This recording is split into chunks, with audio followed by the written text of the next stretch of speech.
Bismillahirrahmanirrahim. Assalamualaikum warahmatullahi wabarakatuh.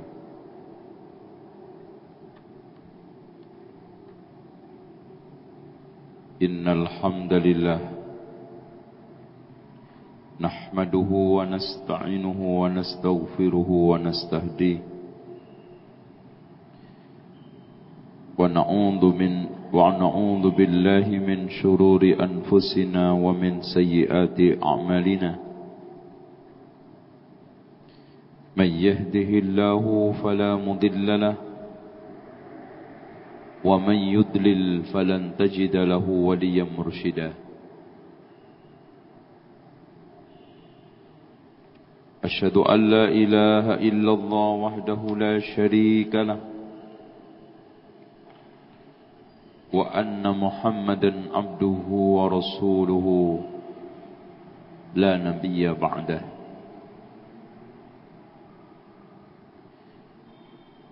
قال الله عز وجل يا أيها الناس اتقوا ربكم الذي خلقكم من نفس واحدة وخلق منها زوجها وبث منهما رجالا كثيرا ونساء واتقوا الله الذي تساءلون به والأرحام إن الله كان عليكم رقيبا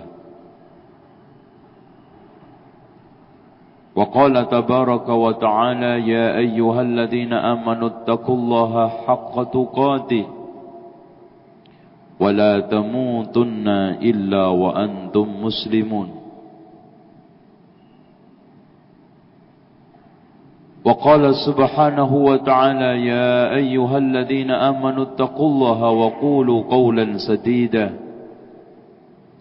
يصلح لكم أعمالكم ويغفر لكم ذنوبكم ومن يطع الله ورسوله فقد فاز فوزا عظيما فإن خير الحديث كتاب الله وخير الهدي هدي محمد صلى الله عليه وسلم وشر الأمور محدثاتها وكل محدثة بدعة وكل بدعة ضلالة وكل ضلالة في النار إخواني وأخواتي في الله. Kali ini kita akan membahas kitab belajar etika dari generasi salaf.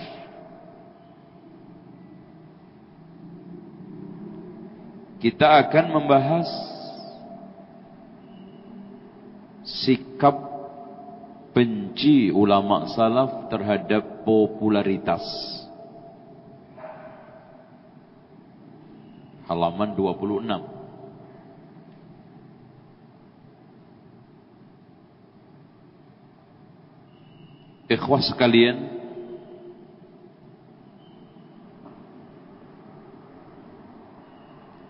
cinta harta dengan cinta popularitas selalu beriringan.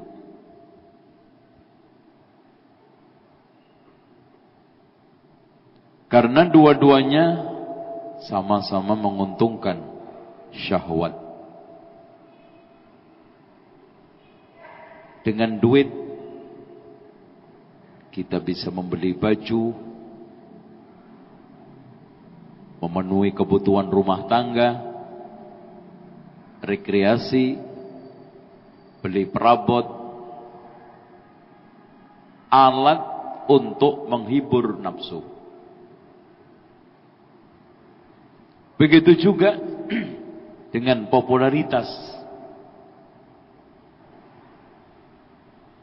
Orang bisa dapat keuntungan.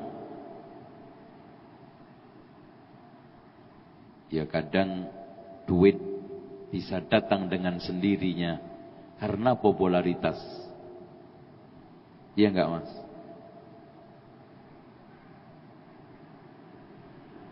Bahkan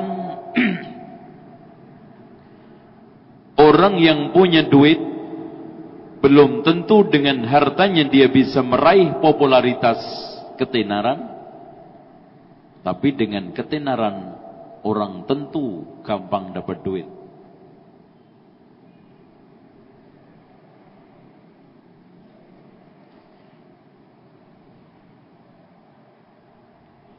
Katanya Abu Hamid Al-Ghazali di dalam kitabnya Ihya Ulumuddin, akan saya bacakan ini nanti.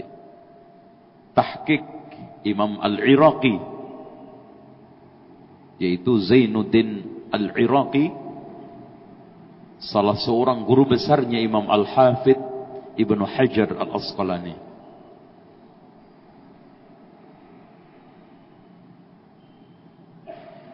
Beliau mengatakan, wa innama yubtala bihil ulama wal ubbad wal mushammirun ala saqil janda. Yang paling banyak teruji dengan popularitas adalah ulama, ahli ibadah, dan orang yang meniti jalan akhirat.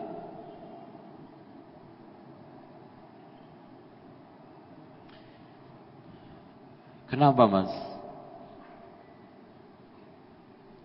Karena tenarnya tukang bakso kan nggak begitu mantap toh, Mas. Kalau tenarnya ustaz, enak nggak?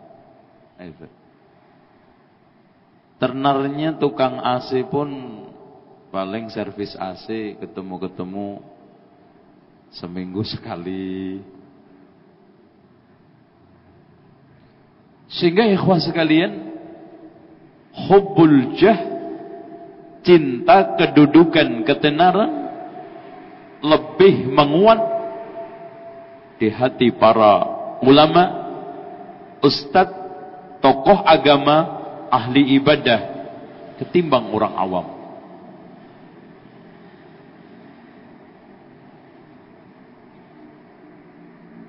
Ana bacakan lagi.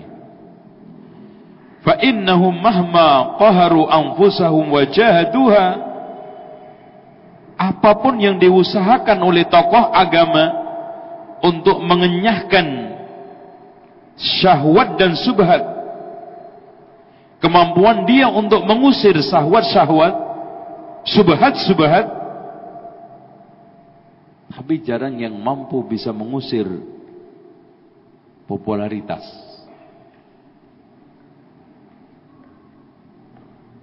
Banyak ahli ibadah yang bisa memerangi syahwat, mampu tahajud sampai kakinya bengkak. Banyak ulama yang bisa memerangi syubhat, berbagai macam kebid'ahan, tapi sulit memerangi hubbun nafas, cinta diri untuk mencari ketenaran.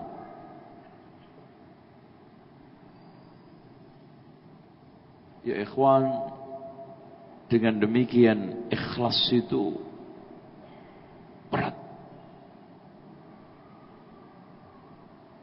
perih. Kenapa?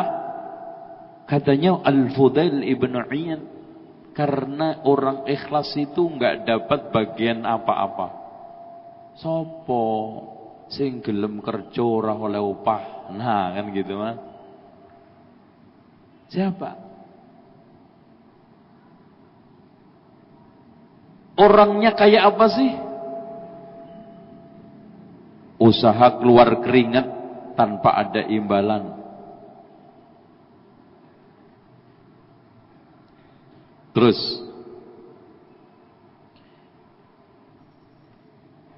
dia mampu mengenyahkan berbagai macam kemaksiatan,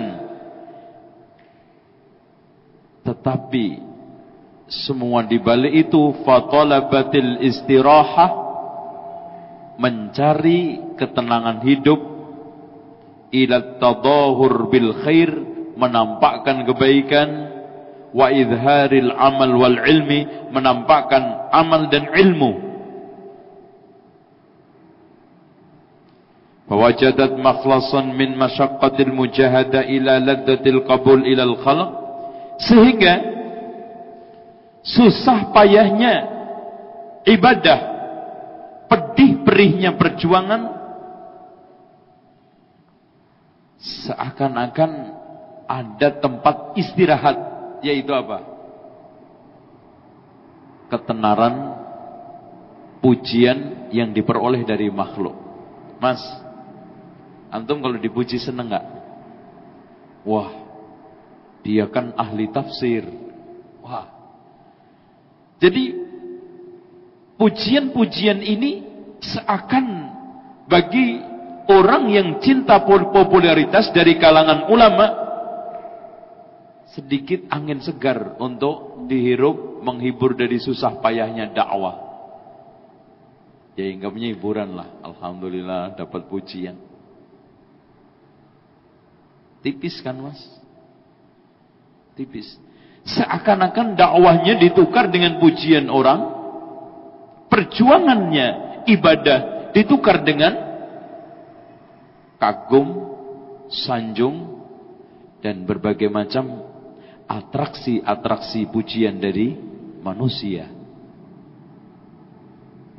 Siapa yang gak senang? Kita lanjutin. Apalagi dipandang oleh makhluk bi'ainil wiqar wa ta'dim, dihormati, dimuliakan. Wah, kiai mana yang gak pengen dimuliakan jamaahnya? Ustadz mana yang gak pengen dihormati oleh muridnya? Dari situlah ikhwan, setan nyelinap keinginan untuk dipuji, dihormati, dan karismatik, tokoh yang disegani, menjadi pelan-pelan tujuan dari dakwah dia. Fasara'at ila idhari ta'ah. Dengan demikian dia bergegas-gegas untuk menampakkan ketaatan, kesolehan. Wah, ini loh mas, kalau pengen melihat orang yang sholat miripnya sholat Rasulullah, lihat si ustadz ini. Nah, otomatis kan cepat-cepat memperlihatkan sholat, sifat sholat Nabi. Masya Allah, sujudnya betul. Nah, itu udah mulai. Pokoknya kalau ente ingin melihat Abu Bakar modern, waduh, Abu Bakar modern lagi. Tahun 2006, lihat aja si Ustadz Anu, Kiai Fulan. Nah, itulah yang memicu dia untuk menampakkan, memamerkan show off ibadah dia.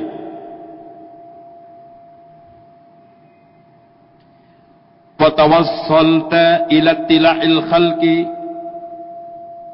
pelan-pelan Anda udah mulai pengen dipandang orang. Walam taqna bitila'il khaliq, tidak puas hanya diperhatikan oleh Allah, pengen double perhatian. Perhatikan Allah juga, makhluk juga.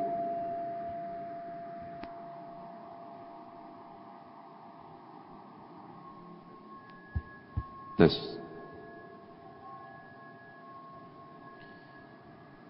wa farihta bihamdin nas, engkau bangga dengan pujian orang. Walam taqna bihamdihillahi ta'ala, tidak cukup hanya dengan pujian Allah. Harusnya kan cukup puas diperhatikan Allah, cukup puas dipuji oleh Allah, tanpa harus dipuji oleh manusia.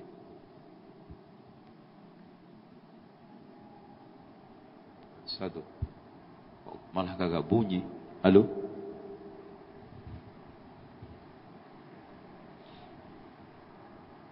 Wa alimta annahum idza arafu tarkahu asy-syahawat wa tawaqqi asy-syubhat wa tahmiluhu masyaqqatal ibadah wa atlaqu alsinatahum bil hamdi was sana wa balaghu fit tafriti wal itra' wa nadaru ilaihi bi'aini at-tawqir wal ihtiram.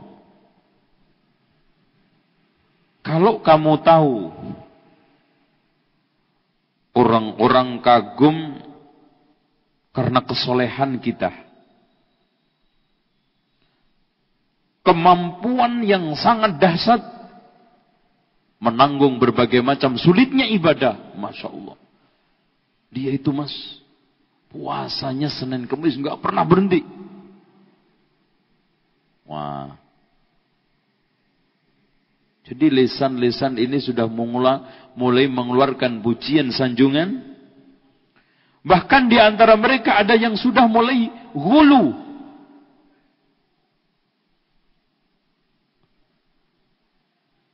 Memandang dia dengan pandangan hormat, kagum dengan karismanya.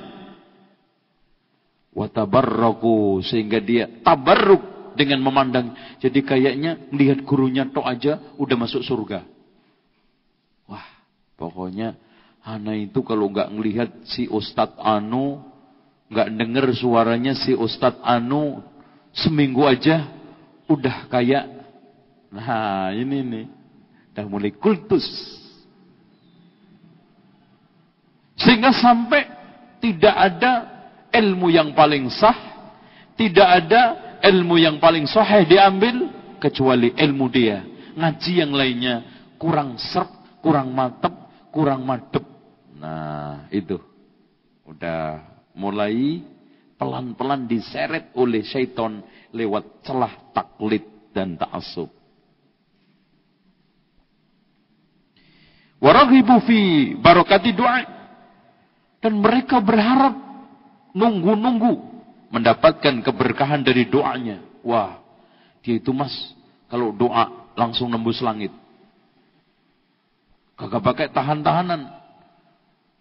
Kalau kita mendoa sampai 7 kali, 4 kali, 7 kali, 10 kali gak dapat. Dia mas, ngatong tangan langsung. Nah, kalau Anda menjadi orang yang soleh benar, ketajaman doa Anda, mustajabnya permintaan Anda harusnya sembunyikan dan tidak ingin mendapatkan sanjungan. Persis seperti kisah yang ada di dalam kitab ini, yaitu ceritanya Muhammad Ibnul Munkadir di akhirnya. Di mana cerita singkat saya akan sampaikan. Ini kayaknya habis mas baterainya.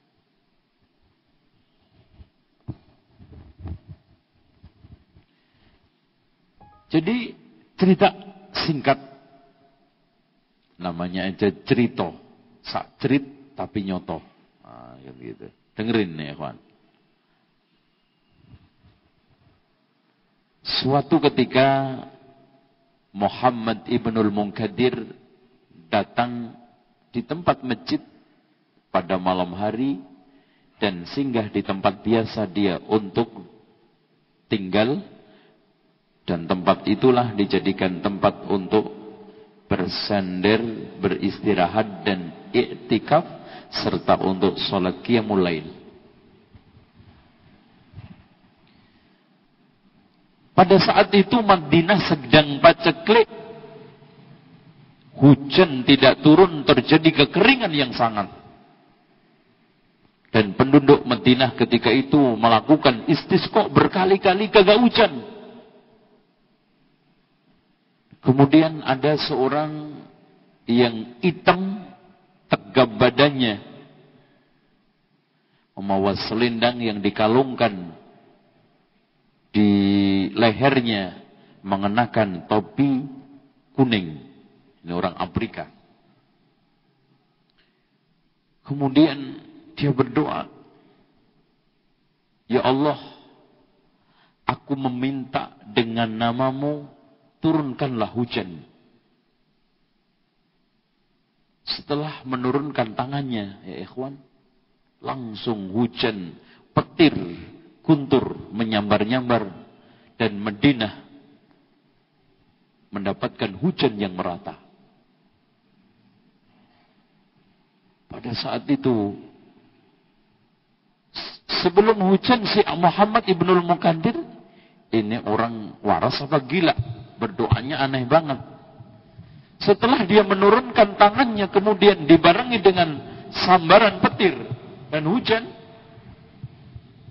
maka Pada saat itu dia tercengang. Ini adalah orang yang soleh. Kemudian ditanya, wahai Kisana, sungguh saya kagum terhadap terkabulnya doamu. Katanya Muhammad ibnul Munkadir, orang itu cepat membalas, siapa saya? Harus terkabul doa saya? Tidak, tidak. Kemudian pada saat itu dia memuji dengan pujian-pujian yang sangat banyak. Lalu sholat witir, sholat 2 rakaat pada waktu fajar, lalu sholat subuh, cepat-cepat datang ke rumahnya. Dikejar oleh Muhammad ibnul Munkadir.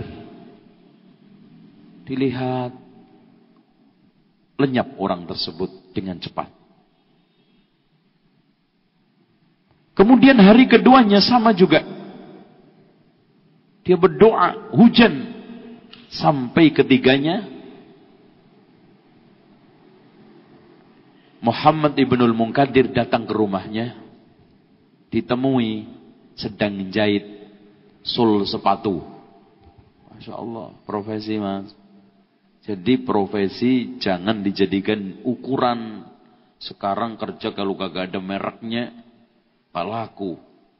Itu juga si orang tua kadang-kadang anaknya dilamar orang aja minta merek, kerjanya di mana?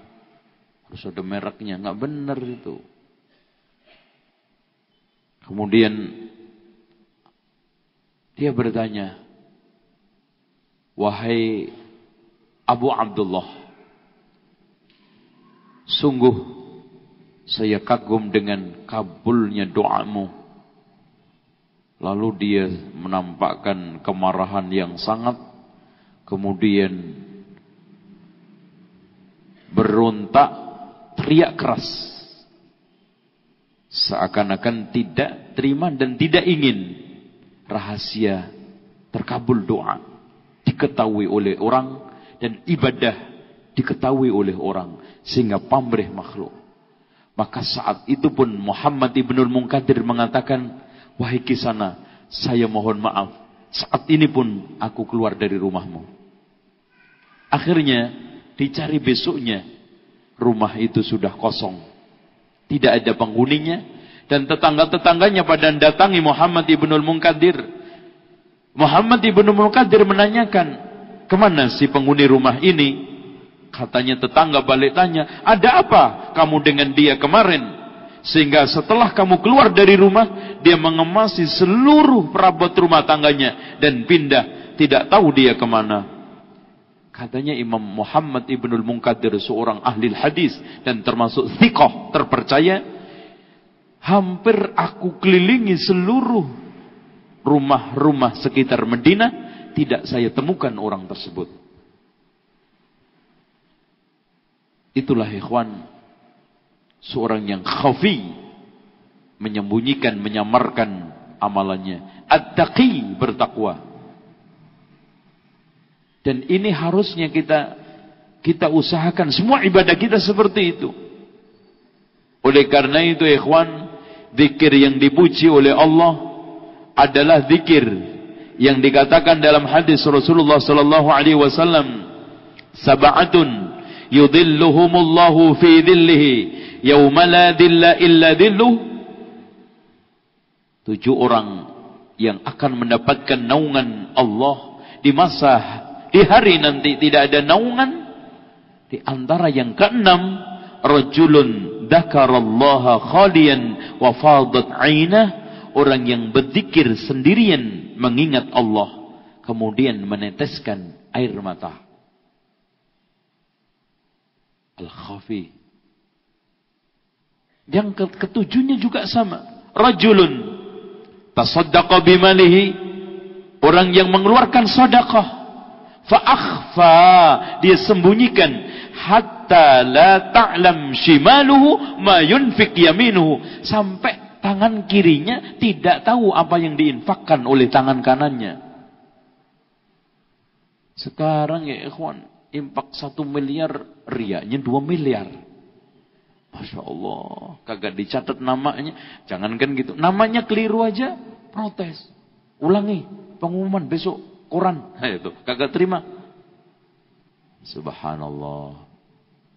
Kita lanjutkan. Masih seputar ucapan Abu Hamid Al-Ghazali dalam kitab Ihya-nya.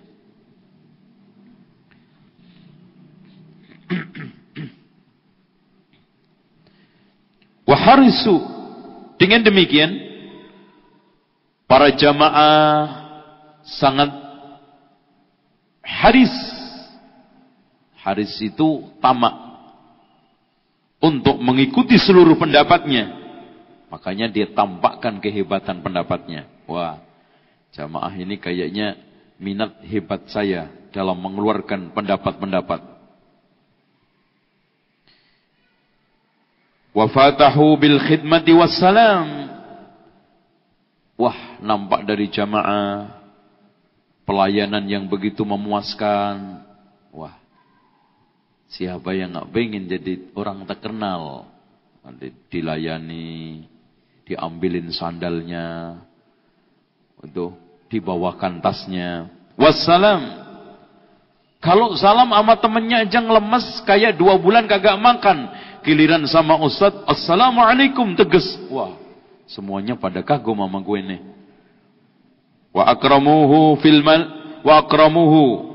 fil mahafil. Dia muliakan di pertemuan-pertemuan. Wah, semua pada ngerumpul, nyalamin, nyium tangan, apalagi kalau di pesantren kan, sampai infeksi. Ghayatul ikram, dengan pemuliaan yang begitu berlebihan. Seakan-akan dia punya sesuatu yang ditabaruki. Wasamahu fil bai'i wal muamalah. Kalau dia jual pun, kalau dia beli barang pun dikasih murah. Ini kan berkat jadi ustadz, jadi ulama. Bahkan hadirin sekalian, ada di antara kiai bengkelin mobil kemana saja gratis. Waduh, karena apa? Bengkel-bengkel itu telah terbukti laris karena berkat doa dia. Nah, Masya Allah, siapa? Makanya mas, sahibul mal, pemilik duit.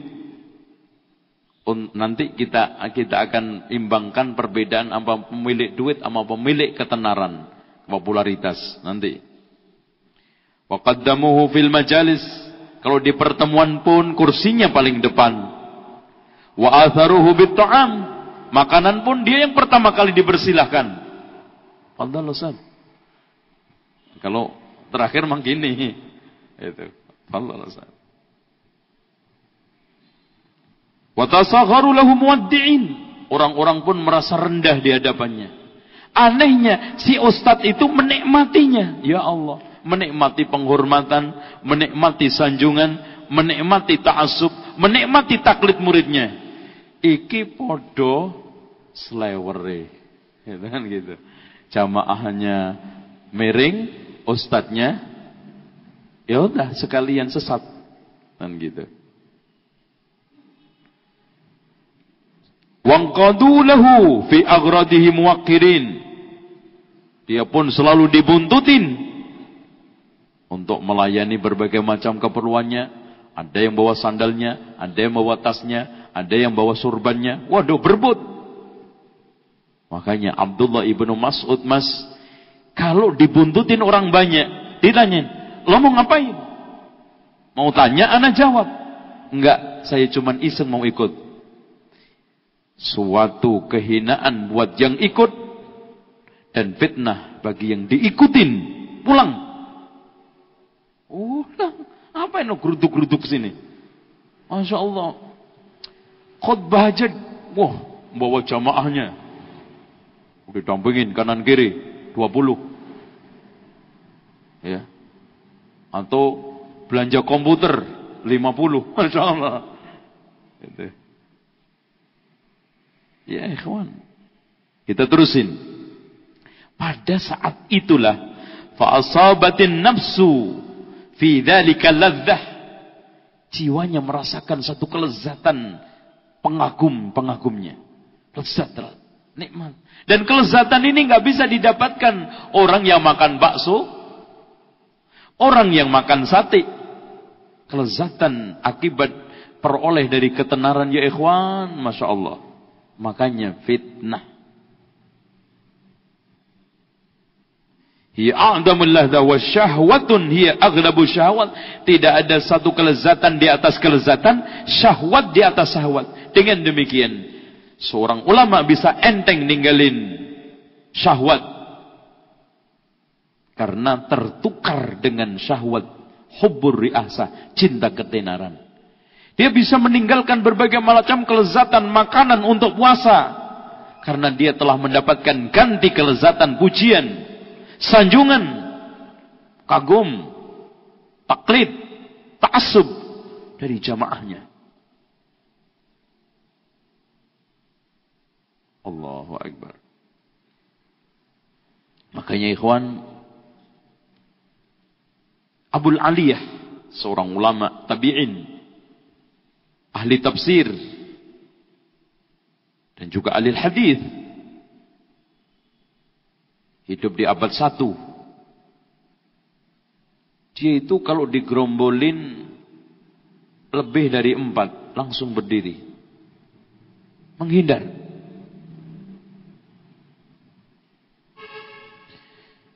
Kita lanjutin. Wastalanat khusunatul muwadhabati 'ala al-ibadah. Sehingga kerasnya ibadah, kerasnya perjuangan dakwah jadi lembut, lunak, enak. Ganti kelezatan itu tadi.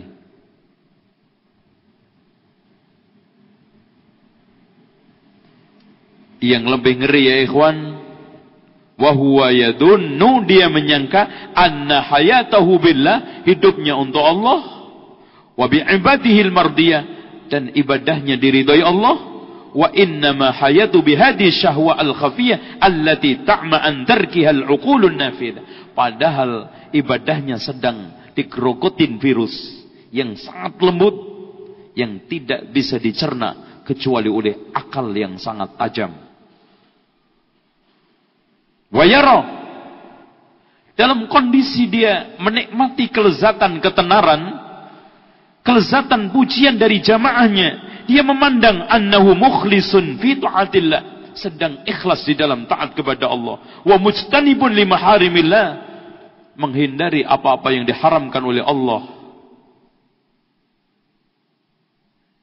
Qad abtanat hadhihi syahwah tazyinan lil ubad. Ini syahwat sangat lembut, tersembunyi untuk menghiasi ahli ibadah. Makanya ikhwan, ada di antara orang yang diciriin banyak puasa karena lemes, banyaknya dzikir karena kemana-mana qomat kamit, banyaknya baca karena punggungnya bengkok begini. Padahal belum tentu.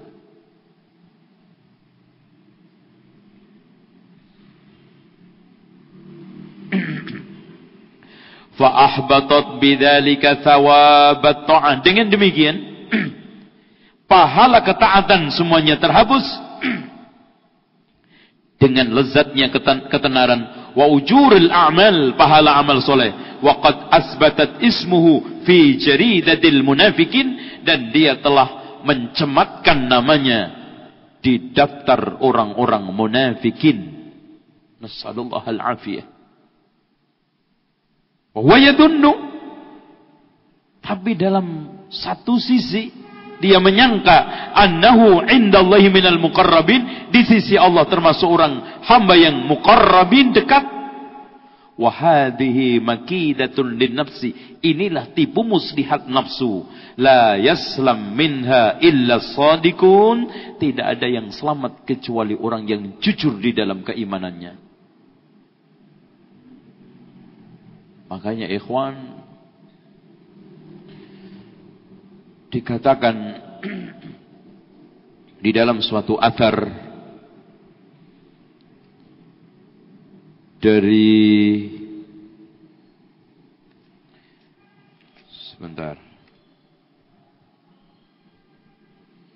Ayyub As-Sikhtiyani, seorang ulama salaf yang paling tegas di dalam masalah kebid'ahan. Beliau mengatakan, wallahi, demi Allah, ma sadaqallahu 'abdun illa sarrahu ayyash'ur bimakanihi. Orang tidak akan bisa dinyatakan jujur di dalam imannya sebelum dia meninggalkan perasaan dirinya. Maksudnya, mau dihina, mau dicela, demi Allah, untuk Allah, nggak jadi soal.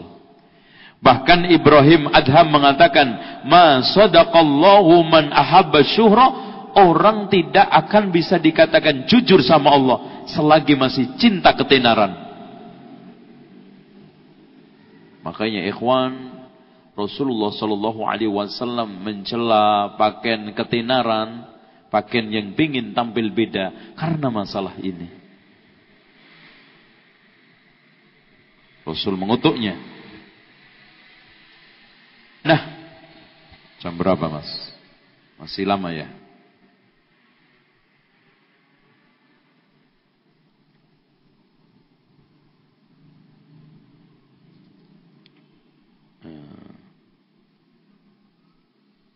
Terus kemudian ya ikhwan, kenapa ada orang yang kagum sama seseorang? Hal ini tidak lain karena kemampuan, kelebihan dari sisi ilmu dan amal membuai hati seseorang. Sehingga muncullah di hati pengagumnya, orang yang mengagumi, segala sesuatunya serba sempurna. Dan kesempurnaan tidak datang kecuali dari dia. Sehingga katanya penyair Mas, wa ainur ridha an kulli aibin kalilatun wa ainus sukhti tubdil masawiyah. Mata keridhaan, kesenangan, kekaguman menyebabkan segala sesuatu jadi baik, dan mata kebencian segala-galanya jadi buruk. Dengan demikian, wa ahwalul qulub, katanya Imam Abu Hamid Al-Ghazali, wa ahwalul qulubi tabi'atun li'tiqadil qulub. Kondisi hati dipengaruhi banget oleh keyakinan hati itu sendiri. Orang yang yakin Mas, tiang itu bisa ngayain orang, bakal dicium-cium. Orang yang yakin bahwa akik ini bisa narik cewek, itu akik bisa dibeli jutaan. Padahal bagi orang yang gak yakin diinjek-injek. Orang yang yakin kopiah ini bisa mendatangkan kekayaan dan larisnya dagangan bisa diletakkan di kotak, dipundi, bahkan dilus-lus, dibelikan kotak yang termahal. Iya enggak? Begitu juga orang yang yakin si fulan itu punya kelebihan, yakin punya kehebatan, akan meyakini orang itu punya sesuatu. Antum lihat saja, sampai orang India nyimpen rambutnya Rasulullah cuma satu Mas. Diyakini rambut Rasulullah itu bisa memberikan kelebihan segala-galanya. Tapi tidak tahu juga apa itu benar rambutnya Rasulullah. Wa kama anna muhibbul mal yatlubu milkal ariqa wal abid. Sebagaimana pencinta harta akan berusaha sebisa-bisa mungkin beli budak untuk diperbudak, begitu juga pemilik popularitas dan ketenaran berusaha memperbudak orang-orang yang merdeka. Mana yang lebih jahat? Ya ikhwan, mana yang lebih jahat? Pemilik duit apa? Ketenaran. Kalau duit membeli memang budak, saya jadikan budak saya perbudak. Kalau orang pemilik ketenaran, orang-orang merdeka dijadikan pelayan dan budak dia. Coba bayangkan ikhwan, kultusnya santri kepada kiai di pesantren-pesantren itu sampai pada tingkatan kalau seandainya disuruh nyebokin kiai, dicebokin, dan keyakinannya berkah. Makanya tidaklah aneh ada sebagian orang yang tabarruk supaya dapat berkah. Ada tokoh seorang sufi yang setiap datang ke sini dikasihkan hadiah anaknya, suruh nikah walaupun sehari, dapat hamil anak, anaknya jadi hebat dan soleh. Lihat.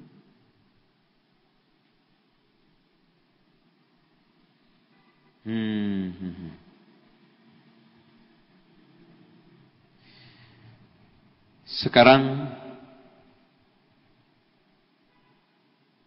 i'tiqadul qulub wa sahibul jah, pemilik penggemar ketenaran yatlubut ta'ah tau'an wa yanbaghi an takuna lahul akhrar abidan, mencari berbagai macam loyalitas sehingga yang merdeka jadi budak dengan sukarela. Fa'idzan ma'nal jah, oleh karena itu arti mencari ketenaran adalah qiyamul manzilah fi qulubin nas, tetapnya kedudukan orang tersebut di hati manusia. Artinya siapapun yang ingin mencari kemuliaan dan juga ketenaran di hati manusia, pada saat itu dia mencari ketenaran. I'tiqadul qulub li na'tin min nu'util kamal, sehingga munculnya keyakinan hati adanya kesempurnaan dari kesempurnaan yang ada. Kemudian ya ikhwan, sekarang tiba saatnya perbedaan antara pemilik harta, penggemar, pencinta harta dengan pencinta ketenaran.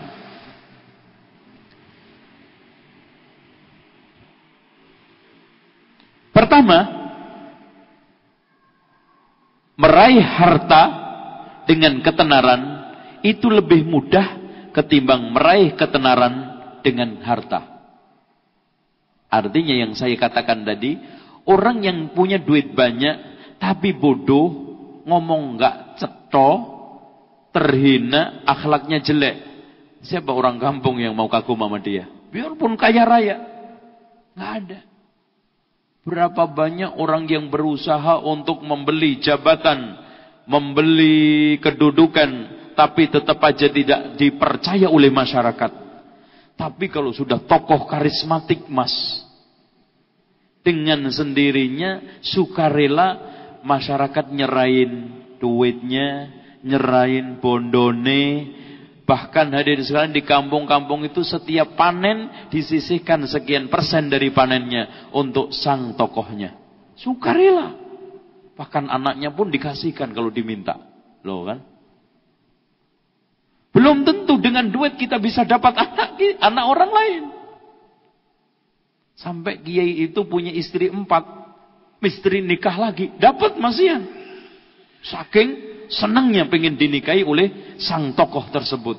Karena berkeyakinan siapapun keluarga yang dinikahi kiai ini otomatis jadi berkah. Sampai ikhwan di daerah mana itu, dari Sumatera, anak pernah daurah makan di suatu warung, setiap warung dipajang fotonya seorang tokoh. Karena apa? Majang tuh foto tok itu bisa laris dagangannya. Majang ininya. Coba. Itu kan mas, kalau sudah seperti itu mas, katanya betul-betul multi level marketing. Minyak yang harganya dijual di depan 5.000, kalau sudah keluar dari kantong dia itu bisa 50.000, karena sudah dia wes-wes bablas. Artinya udah ada japa-jabinya. Itu. Loh itu loh. Banyak. Di Jawa Timur itu minyak dari kiai fulan, itu baru minyaknya. Oh jangankan gitu ikhwan, ludahnya aja manfaat. Ludahnya manfaat itu. Air kalau sudah ditiup, Aqua harganya 3.500, setelah ditiup jadi 35.000. Oh kan, masya Allah, 0 langsung berubah 2. Itu kan gitu. Tiup toh. Apalagi digendong, bisa 350.000. Itu kan gitu. Loh itu mas, masya Allah. Sehingga siapa orangnya yang tidak terfitnah oleh popularitas dan ketenaran dari sisi ini. Nomor 2, harta sangat berpeluang jauh rusak, dibangkan likuidasi, mudorobah, betul-betul mudorobah, kepukul-pukul terus, kagak pernah untung. Itu duit. Kita mau berusaha untuk dagangan, untuk bisnis, musyarakah, mudorobah. Mudorobah itu kan artinya dari doroba, dipukul, gitu kan gitu. Kepukul terus, kagak pernah untung, buntung. Tapi mas, padahal itu kita sudah pontang-panting, peras keringat, banting tulang untuk ngembangin duit, tetap rugi. Tapi kalau ketenaran, nggak pernah rugi. Dikembangin orang lagi. Si fulan mindah cerita, si kiai anu tuh, masya Allah, coba deh kalau kamu mau menikah lancar, ono. Akhirnya datang berita dari 10, 20 multi level marketing. Jadi harta kekayaannya dikembangkan orang tanpa susah payah. Kalau duit bisa hilang, itu kan. Ketenaran mas, dari mulut ke mulut, belum lagi masuk televisi. Masya Allah ikhwan, coba bayangkan ada satu tokoh yang masya Allah ngaji nggak bisa, dikenal santri enggak, karena telah tenar dan dikenal oleh media, jadi laku, dipanggil untuk nyembuhin kemana-mana. Bahkan dikatakan punya karomah, punya mukjizat. Padahal kalau antum teliti sejarahnya sangat kelam, latar belakang jadi dirinya nggak jelas. Dan kalau kita lihat dari sisi keilmuan, sangat jauh dari ilmu. Apalagi di Indonesia mas, sing penting sakti, gitu. Makanya kalau di Indonesia ini ada tokoh agama kiai kagak sakti, namanya kiai gadungan. Gak sakti. Gimana? Ya sakti dong, harusnya bisa nahan hujan, nahan angin, ngarahin angin, mindah penyakit ke kebo. Itu sakti. Bisa kontak lewat telepon, bisa terbang, sholat di Mekah. Nah itu baru laris. Wah, semakin cepat tenar. Wah, kalau begini multi level marketingnya lebih cepat. Tuh. Yang ketiga,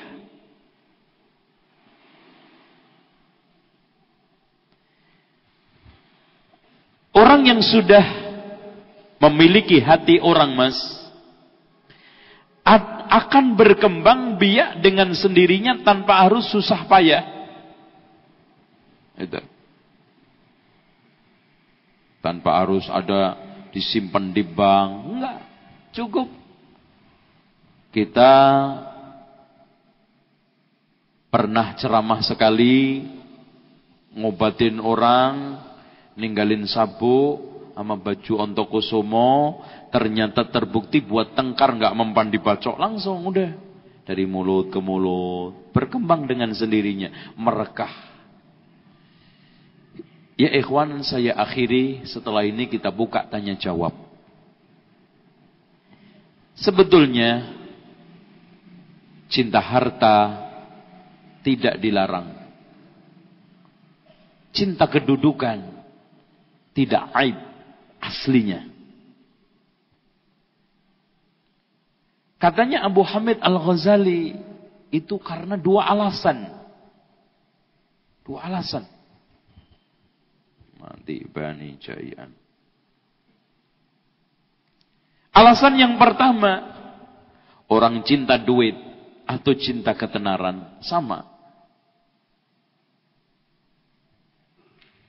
Daf'u alamil khauf, untuk menciptakan rasa aman dan mengasuransikan rasa takut. Artinya kalau punya duit agak lebih, ya namanya orang kan khawatir, punya duit 5 miliar, khawatir nanti turun, colong maling.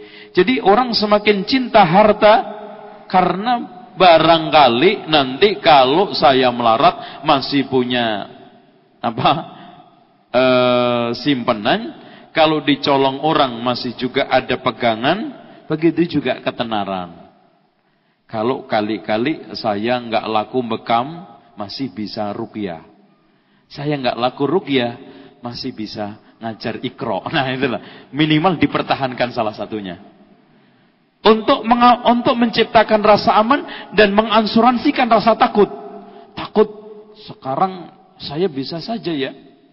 Oh, dipanggil sono sini, nanti jangan-jangan anak tiba-tiba nggak laku bekamnya, nggak laku pijetnya, nggak laku ininya. Akhirnya udah cari profesi lain supaya dikenal orang.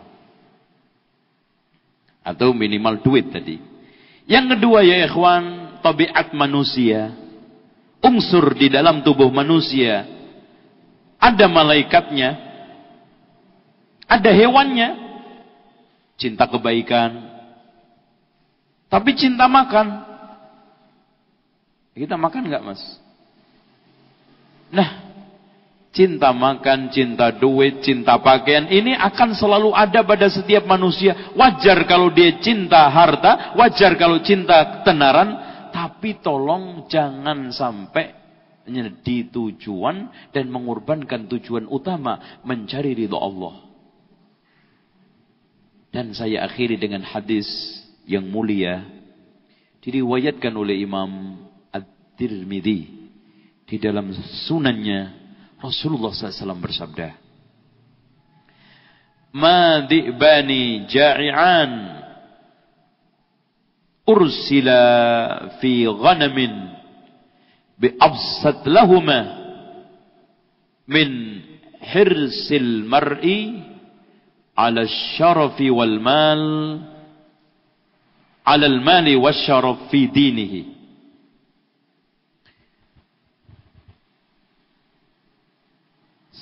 Tidaklah dua serigala yang sedang lapar-laparnya dilepas pada satu kambing masih lebih jahat, lebih merusak orang yang ambisi kedudukan, cinta harta, mengorbankan agamanya. Ya ikhwan, kalau antum pernah melihat film hewan, antum lihat hewan yang paling sadis memangsa-mangsanya apa? Apa? Serigala. Yang namanya singa, yang katanya raja hutan ngeri mas, itu kalau memangsa-mangsanya cantik santun. Dikejar, diterkam di lehernya, disobek kayak disembelih, setelah itu diletakkan sampai mati. Tunggu kayak kita ya. Habis itu nyantik. Cuman bedanya sama singa, singa bagus, kita habis nyantik malah maksiat itu. Kalau singa enggak, malah zikir. Kita kuat malah ngancuk. Diletakkan, tunggu sampai mati baru dikeroyok sama anaknya, sama istri suaminya, ya. Tapi kalau serigala mas, itu ngejar mangsa, ketemu paha, disantap pahanya, ketemu perut, disobek perutnya, dimakan hidup-hidup. Gimana kalau dua serigala kelaparan dilepas dalam satu kambing mas? Masya Allah itu. Wah, itu masih lebih ngeri. Orang yang ambisi kedudukan, cinta harta, mengorbankan agamanya. Berapa banyak sekarang mengorbankan simbol agama, mengorbankan syiar agama, syariat. Ternyata untuk melempengi satu posisi sesaat dunia. Nas'alullah al-afiyah. Mudah-mudahan kita dijaga oleh Allah Subhanahu wa ta'ala dari penyakit ini. Wallahu a'lam bishawab.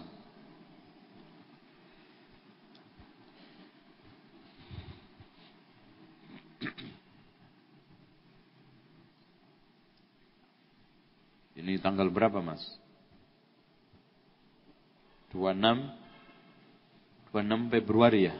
Saya pinjam pulpennya, Mas.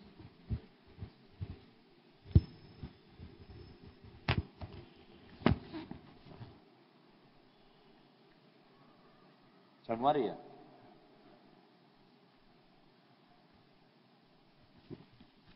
Baik. Pertanyaan yang dulu masih, Mas. Mana ini? Loh, kok enggak ada? Ya, udah, enggak ada. Tolong jelaskan. Bismillah, astagfirullah. Kok kias? Bentar dulu, yang enggak nyambung. Ustaz, kalau saum sunnah,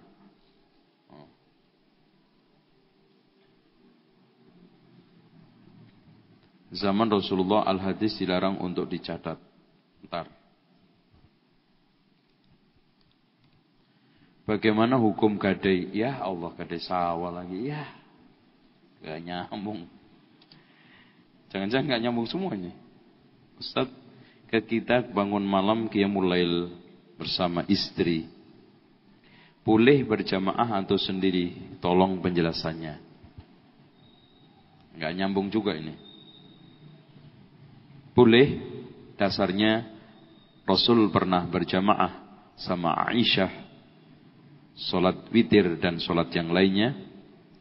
Kemudian di sana ada hadis Rasulullah sallallahu alaihi wasallam, rahimallahu mra'an ayqadha fil lailati liyusalliya qiyamal lail fayuqidhu ahlahu fa in abad rasya alaihal ma.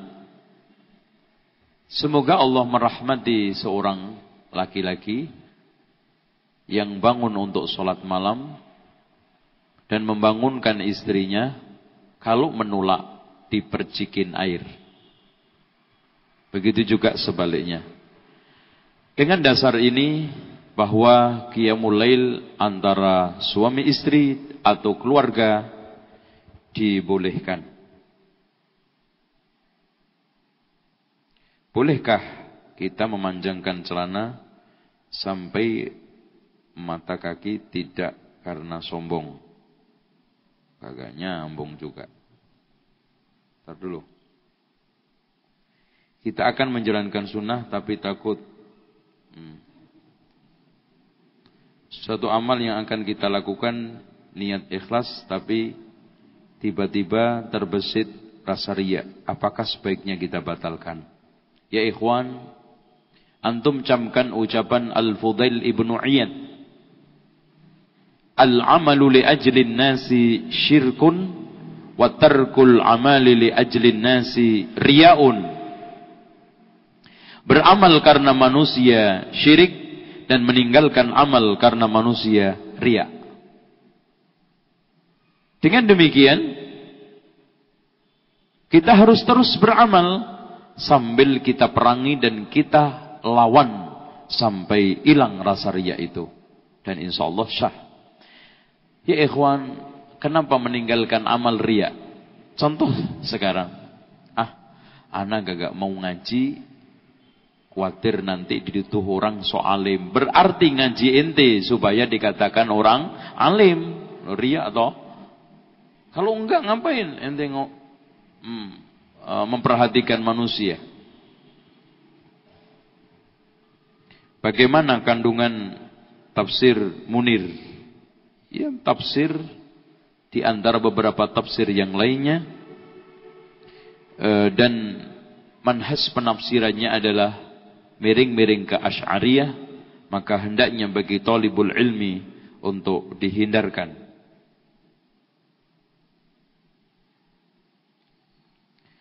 Ustaz, bagaimana hukumnya akhwat yang menjadi tawanan perang orang kafir, bunuh diri diakibatkan siksaan yang terus-menerus diterimanya?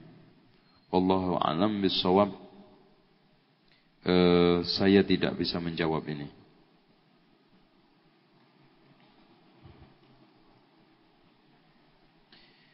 Apakah kitab Ihya Ulumuddin adalah kitab sahih yang perlu dipelajari oleh siapa saja atau orang tertentu saja? Ya ikhwan, kalau Ihya Ulumuddin tahqiqnya Zainuddin Al-Iraqi, para ulama-ulama ahli sunnah dan salafus saleh mentazkiyah untuk membacanya karena sudah diseleksi. Sudah diseleksi. Antum tinggal enak mangap-mangan itu, Mas. Udah tinggal enaknya tok. Tolong antum camkan ikhwan, keburukan yang ada dalam satu kitab selagi banyak faedahnya, bagi talibul ilmi tidak boleh meninggalkannya. Seperti Fathul Bari, walaupun di sana ada beberapa penyimpangan, di antaranya bolehnya tabarruk dengan jasad selain Rasulullah dan benda-benda lain, tidak menyebabkan kita harus meninggalkan kitab mulia itu. Karena tidak ada satu kitab syarah Bukhari yang paling lengkap dari sisi fikih, hadis, sanad. Intinya syarhan salafiyan kama qala Al-Albani, kecuali Fathul Bari. Dengan demikian, kitab-kitab yang dianggap bermasalah, tidak semua talibul ilmi boleh membaca, tetapi tidak semua talibul ilmi harus dilarang.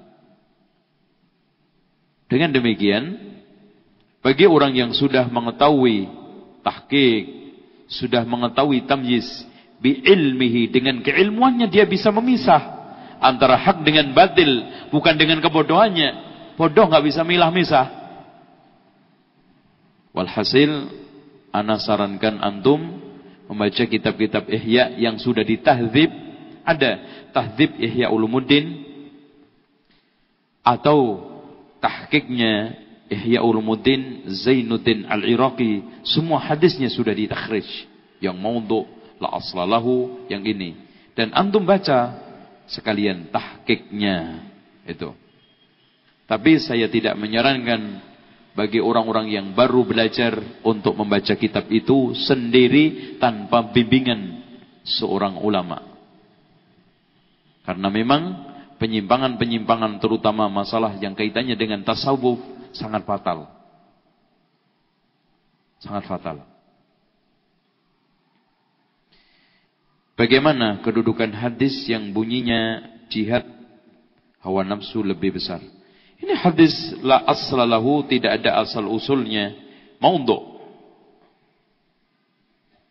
Kitab kembali dari jihad kecil menuju jihad besar, yaitu jihadun nafas. Ini hadis maudhu. Ustaz, apakah memakai topi yang ada bibirnya termasuk tasyabbuh dan juga memakai jam tangan sebelah kiri juga sama? Ya ikhwan, masalah topi dikatakan oleh Syekh Utsaimin dilarang dan tasyabbuh. Adapun pakai jam, antum hati-hatinya dengan tangan kanan, karena Rasulullah sallallahu alaihi wasallam mengatakan, karena Aisyah mengomentari, karena Rasulullah sallallahu alaihi wasallam yu'jibuhu tayammun fi tarajjulihi wa tana'ulihi wa fi sya'ni kullihi. Rasul mencintai yang kanan-kanan dalam sisirnya, dalam mengenakan sandal, dan dalam seluruh keadaan, kecuali yang jelek-jelek ya. Cebok, pipis, itu enggak boleh megang tangan kanan, malah dilarang.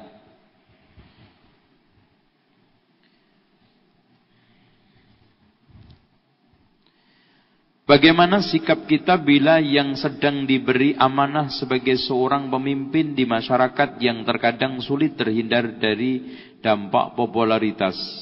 Itulah memang. Makanya ulama-ulama dahulu dari kalangan sahabat tabi'in itu kalau dikasih kepemimpinan nangis. Dan tidak maju kalau memang tidak ada yang mampu. Seperti yang dilakukan oleh Nabi Yusuf alaihissalam. Bukan untuk tenar. Anehnya udah tenar bayar nggak jadi lagi, masya Allah. Sekarang nangis lagi ya gitu. Kalau dulu diangkat nangis, kalau sekarang nggak diangkat nangis. Sampai sidang-sidang, menang hore-hore. Apaan itu? Amanah hore-hore. Sayonara, masya Allah. Ustaz, bagaimana sikap kita jika saudara ada yang menikah dengan orang kafir dan agama dengan saudara tersebut sudah berani meninggalkan sholat? Ana ingin rinci saudara laki apa perempuan, yang muslim ini laki apa perempuan? Tolong dirinci. Bagaimana hukumnya wanita wiridan kepada kiai agar sukses? Apa ya? Meminta wiridan. Ya ikhwan, minta wiridan ke kiai. Rasul sudah membuat paket wirid dzikir. Emang kiai itu sumber syariat apa? Emang kiai-kiai di pesantren-pesantren itu ngasih ijazah, ngasih hizib nasor, hizib nawawi, hizib to'ir itu burung, gitu ya. Hizib ini supaya nanti terakhirnya dalailul khairat, wirid supaya masa enak karena jadi koki, baca inna a'tainakal kautsar 7 kali sebelum ngulek. Ya. Supaya tengkar menang, inna a'taina dipuasain 4 hari. Baca inna a'tainakal kautsar fasholli li rabbika wanhar, ketika tengkar inna syani'aka wal abtar. Oh, pecah insyaallah. Balone itu. Ini semuanya bid'ah dan termasuk penyimpangan terhadap Al-Qur'an. Karena Quran fungsinya dzalikal kitabu la raiba fihi hudan lil muttaqin. Ada yang cari pelet, kagak disenengin sama seorang wanita langsung minta wirid sama kiai. Kasih. Qala Yusuf li abihi ya abati inni ra'aitu ahada asyara kawkaba wasyamsa wal qamara ra'aituhum li sajidin, dibaca 71 kali, ambil di batin anaknya. Insyaallah datang tuh bapaknya. Hanya mau ngepruk kamu itu. Apa bedanya mukhlisin dengan mukhlasin? Mukhlas itu orang yang sudah dikasih taufik oleh Allah untuk bisa ikhlas. Mukhlis orang yang berusaha. Makanya ikhlas itu adalah ketika kita merasa kurang ikhlas dan tidak ikhlas, merasa kita sudah ikhlas. Itu baca kitab Tazkiyatun Nafas. Definisi tentang ikhlas banyak sekali.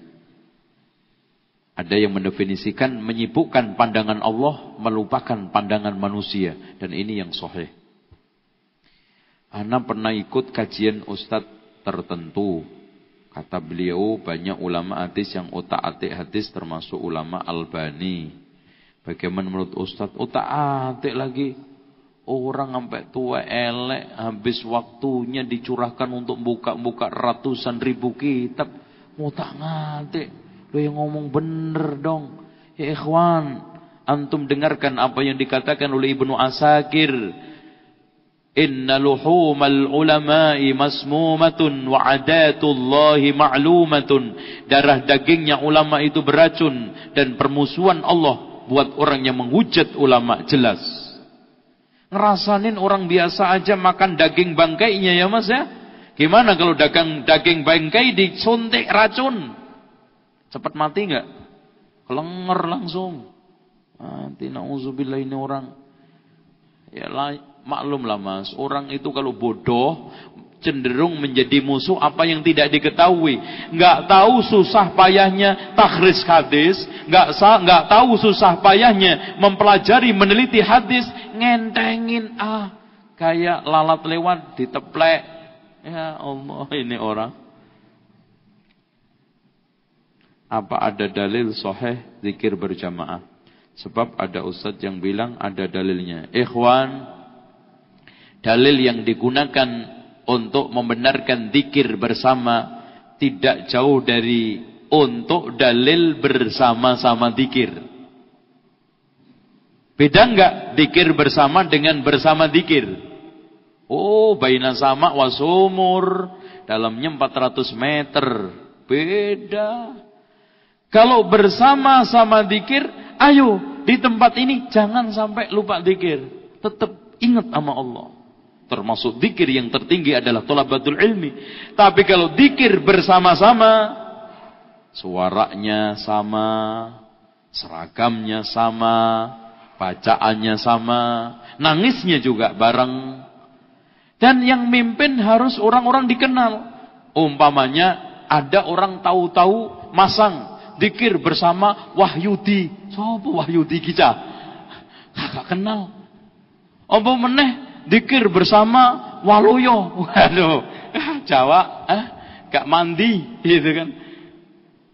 Harus orang yang dikenal. Ini kan sudah ada semacam monopoli ibadah. Monopoli itu. Kalau kagak ini kagak sah, gitu kan. Kok ada ibadah monopoli? Emang yang berhak masuk surga dengan zikir cuman Zainal Abidin aja? Enggak toh? Enggak. Itu. Untuk semua orang.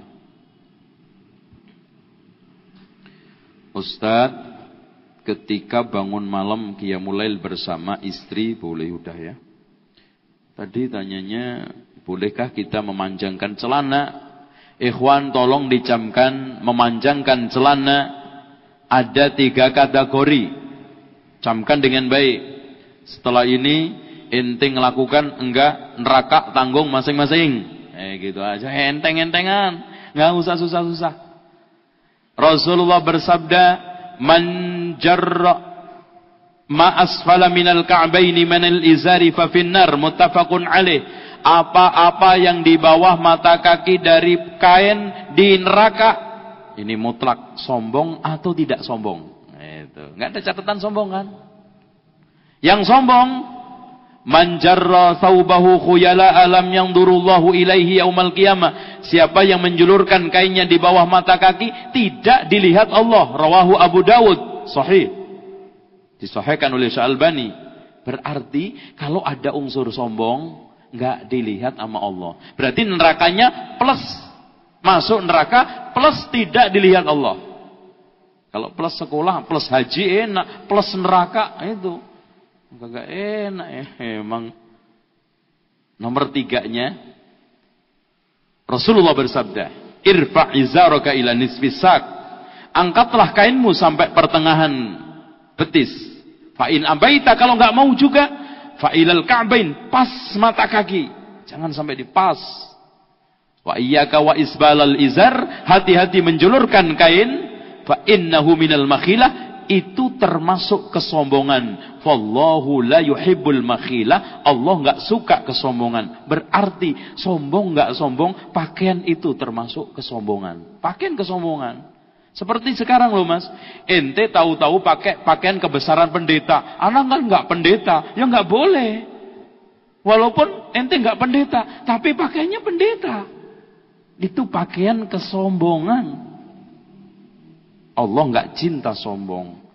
Ada yang dibalik, ana njulur enggak sombong, tapi yang enggak isbal sombong. Itu dibalik. Ada loh yang enggak isbal sombong. Tapi anak isbal enggak sombong, mana yang lebih baik? Loh, ikhwan, orang ngamalkan sunnah sombong itu di mana ceritanya? Itu namanya bangga mengamalkan sunnah.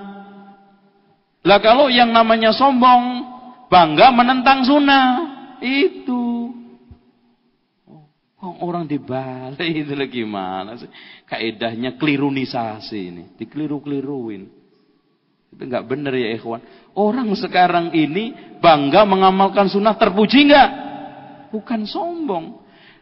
Makanya ikhwan, definisi sombong dengerin dari hadis Rasul, al-kibru batarul haq wa ghamdun nas. Yang namanya sombong, nolak kebenaran dan merendahkan orang. Biarpun potongannya munduk-munduk kayak abdi dalam Solo, tapi kalau dikasih kebenaran ditolak, oh itu wong sombong. Sombong. Ustaz, kalau saum sunnah hari Senin, Kamis itu ada dalilnya tidak? Loh, gimana?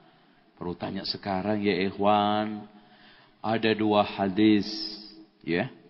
Yang pertama, Allah membuka pintu surga setiap hari Senin dan Kamis, mengampuni dosa siapa saja yang tidak musyrik, kecuali ada orang yang punya crash dengan saudaranya, dikatakan tunggu sampai akor.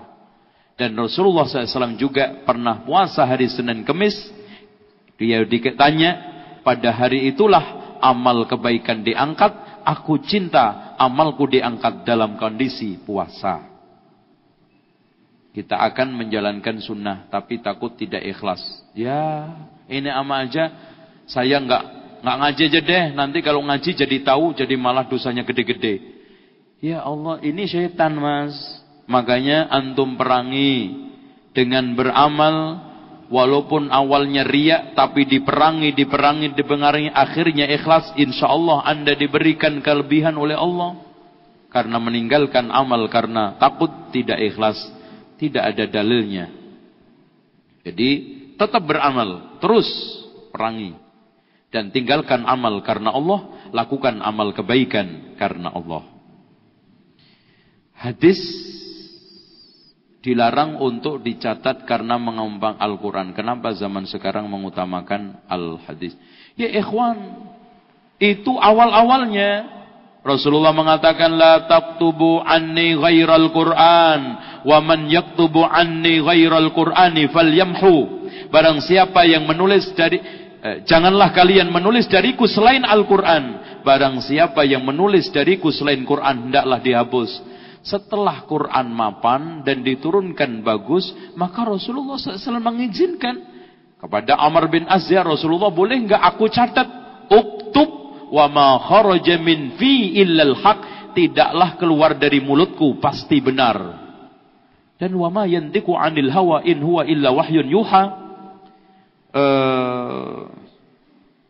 merupakan satu izin untuk menulis Al-Quran dan Sunnah. Terus kenapa sekarang mengutamakan Sunnah? Ya ikhwan, bukan mengutamakan, cuman kita mengamalkan ucapan Imam Al-Makhul, Quran itu lebih butuh terhadap Sunnah daripada Sunnah kepada Al-Quran. Artinya syarah. Kita sekarang menemukan sholat maghrib 3 rakaat di Quran ayat berapa? Enggak ada, di Sunnah ada. Demikian. Karena maghrib sudah datang dan kita sholat, jangan sampai pulang sebelum sholat. Demikianlah, subhanakallahumma hamdika, asyhadu an la ilaha illa anta astaghfiruka wa atubu ilaik. Wassalamualaikum warahmatullahi wabarakatuh.